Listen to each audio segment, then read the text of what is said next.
दुलाराय बर' फरायसा आफादनि 53थि बोसोरसालियाव जथुम्मानि दिनै नैथि साननि फुंबिलिनि आनान गसाइनिसिम आरज गाबनाय हाबाफारिनि उनाव दुलाराय बर' फरायसा आफादनि गोथार फिरफिला बिरहोनायनि बे हाबाफारि आरो बेयाव जोङो मोजाङैनो बे हाबाफारिखौ मावफुंबाय। बे फिरफिला बिरहोनाय हाबाफारिनि गेजेरजों दुलाराय बर' माहारिनिसिम गिबियावनो गोसो गोरबोनि हामलायनाय आरो अनसायनाय आरो खुलुमनायखौ आं बावहरदों आरो दुलाराय बर' फरायसा आफादनि बे गोथार फिरफिलानि सिङाव थानानै दुलाराय बर' माहारिनि थाखाय जिफोर हाबाफोरखौ जों मावलांनांगौ बे मावलांनायनि थाखाय दिनै फिन जोङो खेबसेबाव समायखिरा लादों आरो दुलाराय बर' फरायसा आफादनि सासे सादारन मावथि हिसाबै बर' हारिनि थाखाय जि सिबिनांगौ जिखिनि बिथिं दङ, बर' हारिनि थाखाय मावनो गोनां जायफोर बिथिंफोर दङ, बर' हारिया थांना थानायाव बर' हारिखौ गेरेमसा माहारि हिसाबै दानायाव गासैबो बिथिंखौ लानानै दुलाराय बर' फरायसा आफादा बे जथुम्मानि गेजेरजों हाबाफारि रनसायनानै जाय हाबाफारिफोरखौ गोथारै जोङो मावफुंनांगौ जों माब्लाबाबो मावफुंनायनि बेलायाव जोङो माब्लाबाबो लेहेम खालामनाय नङा आरो बे बाथ्राखौनो जों दिनै फिन नैबे फिरफिलानि सिङाव थानानै जों समायखिरा लादों। आं मिजिंथियो बे गोथार फिरफिलानि बिरहोनायनि हाबाफारिनि गेजेरजों आनान गसाइनि खाथियाव जे जोंनि गोलाव समनि सोमावसारनायाव मुंख्लं जालांनाय गेदेमा बिथांमोननि जिउ आत्माया सोरगोआव आलो गोजोनै जायगा मोन्थों। बड'फा उपेन्द्रनाथ ब्रह्मजों लोगोसे दुलाराय बर' फरायसा आफादाव हाबा मावलांनानै गोलाव समनि बे जिउ जारिमिनाव रुंसारि जालांनाय साफ्रोमबो गेदेमा बिथांमोननिसिम दुलाराय बर' फरायसा आफादनिफ्राय आनान गसाइनि खाथियाव आरज गाबदों बिथांमोननि जाहाथे जिउ सोलेरा सोरगोआव आलो गोजोनै जायगा मोनो। दिनैनि बे गोथार फिरफिलानि हाबाफारिनि गेजेरजों फैबाय थानाय समाव दुलाराय बर' फरायसा आफादा मोनबा बिथिंखौ लानानै जोङो गुवारै आरो गेबेङै हाबा मावनो थाखाय जोङो बेयाव बाथ्रा जोङो बुंदों। बे बिथिङानो जाबाय जे जोङो आथिखालाव गुन गोनां सोलोंथाइखौ लानानै हाबा मावदों। जोङो गोदानै माखासे बाथ्रा बिथिंफोरखौ जों बेयाव सोसननानै लानांगोन। गुन गोनां सोलोंथाइजों लोगोसे स्किल इडुकेसननि बाथ्राखौ जोङो बेयाव जोङो सोसननांगोन। बड'फा मिशन फर सास्टेनेबल चेन्जनि गेजेरजों जोङो बर' माहारिनि टटेल रिभलिउसन फर टटेल चेन्जनि जि बाथ्रा लामा हान्थिनाय, समाजखौ जोङो सांग्रां खालामनाय, राव थुनलाइ हारिमु बिथिङाव बा माने जोंनि समाजखौ जोङो गोग्गो खालामनाय बिथिङाव जिखिनि हाबा मावनांगौ दङ, जोंहा माने जोंनि ओनसोलखौ मोनसे क्लिन आरो ग्रिन माने ओनसोल हिसाबै जोङो दानांगौ। बे गासैबो बिथिंखौ लानानै जों हाबा मावलांनांगोन।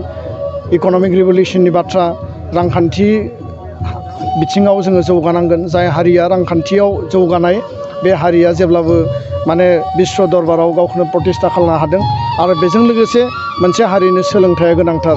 दा बेखायनो सोलोंथाइ आरो रांखान्थि बे बिथिंखौ लानानै जोङो मजबुतै हाबा मावनांगोन। बेजों लोगोसे बर' हारियाव जिहेथु गोलाव समनि हाथियार सोमावसारनायनि उनाव सान्थि परिबेस गायसनजाबाय।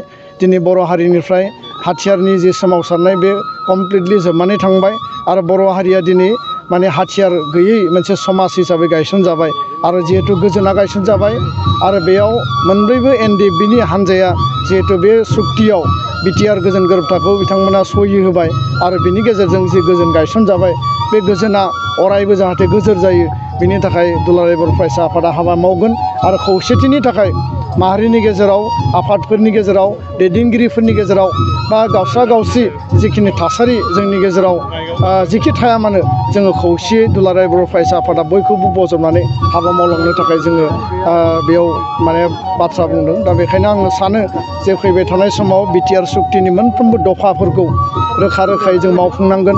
बिटिआर सुक्तिनि दफा बायदियै नैबे गहपुरनि मुंख्लं फोथाराव जि जायगायाव जों खुंजादों बे ओनसोलसिम आरो बिनि एसे आवगायनानै सिमलुगुरिसिम जोंहा गामि सोसननायनि बा बे ओनसोलखौ बिटिआरआव दाजाबनायनि जि एजेन्डा दङ आरो बे कमिसननि गेजेरजों मावफुंजागासिनो बे बिथिङाव जों माब्लाबाबो कमप्रमाइस खालामनाय नङा, माब्लाबाबो जोङो सारेन्डार खालामनाय नङा।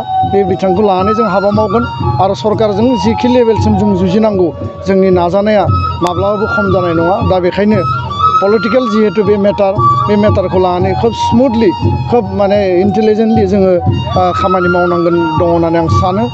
दिनै बिटिआरआ मोनसे गुवार हालाम जानो थांगासिनो दङ। बेयाव समस्ति बारायगोन, जिल्ला बारायगोन, जोंनि गामिया सोसनजागोन आरो जोङो मोनसे गुवार हालामखौ खुंनो थाखाय दिनै मोनसे क्षमता बा जों मर्यादाखौ जों मोननो हासिगोन।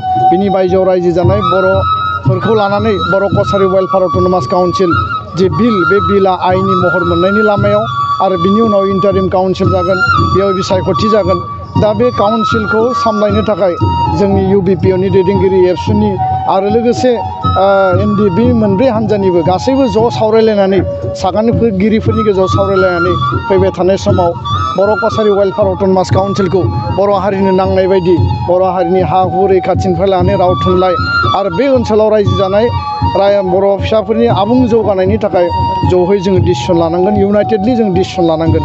बेनि अनगायैबो कार्बि आंलंनि बर'फोरनि ST हिलनि जेंनाया दिनैबो पेन्डिं जानानै दङ।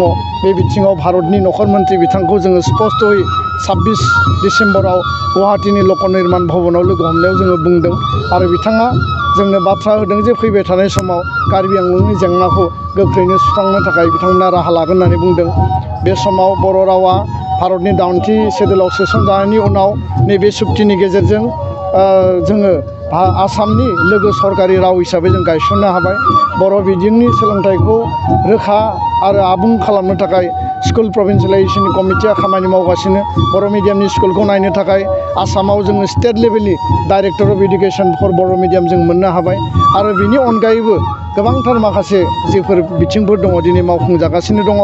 NDBनि केडार आरो दैदेनगिरिफोरनि थाखाय रिहेबिलिटेसननि पेकेज, मार्टियार फेमिलिनि एक्स ग्रेसिया होनाय आरो बिनि अनगायैबो केस उइथड्र खालामनाय, जेलाव थानाय दैदेनगिरिफोरखौ दिनै दिहुननानै लाबोनाय, बे गासैबो खामानिया सागानगिरि BTR सरकार, आसाम सरकार, भारत सरकार आरो दुलाराय बर' फरायसा आफादनि दिनैनि जि जोंहा टीम दङ बे टीमनि गेजेरजों दिनै जोङो मावगासिनो दङ।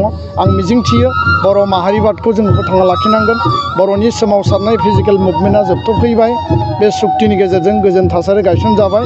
नाथाय जोंहा इसिङारि जि रिभलिउसन मावनो गोनां दङ बे सुक्तिखौ जोङो मोगथाङाव जाफुंहोनो थाखाय जिखिनि बिथिंखौ लानानै जों खामानि मावनो गोनां दङ बे बिथिङाव जोंहा दाबो माखासे खामानि मावनो गोनां दङ।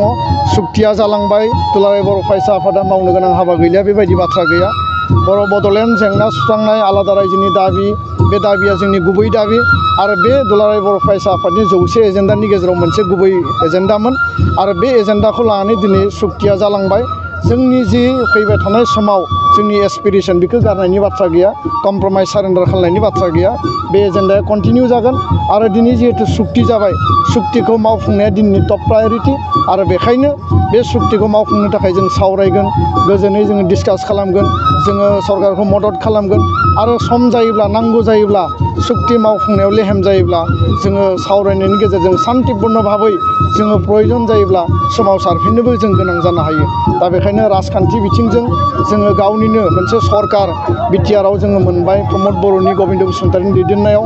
बे बिथिङाव जोङो सरकारा खामानि मावगोन आरो गुबुन बिथिंजों जोंहा जिखिनि जोंहा फरायसा आफाद हिसाबै, माहारि आफाद हिसाबै दुलाराय बर' फरायसा आफादा मावनो गोनां बिथिं दङ। बे गासैबो बिथिंखौ लानानै जों उननि समाव हाबाफारि रनसायनानै जोङो गोग्गोमै बर' हारि थांना थानायनि थाखाय जों हाबा मावलांगोन। गोजोन्थों।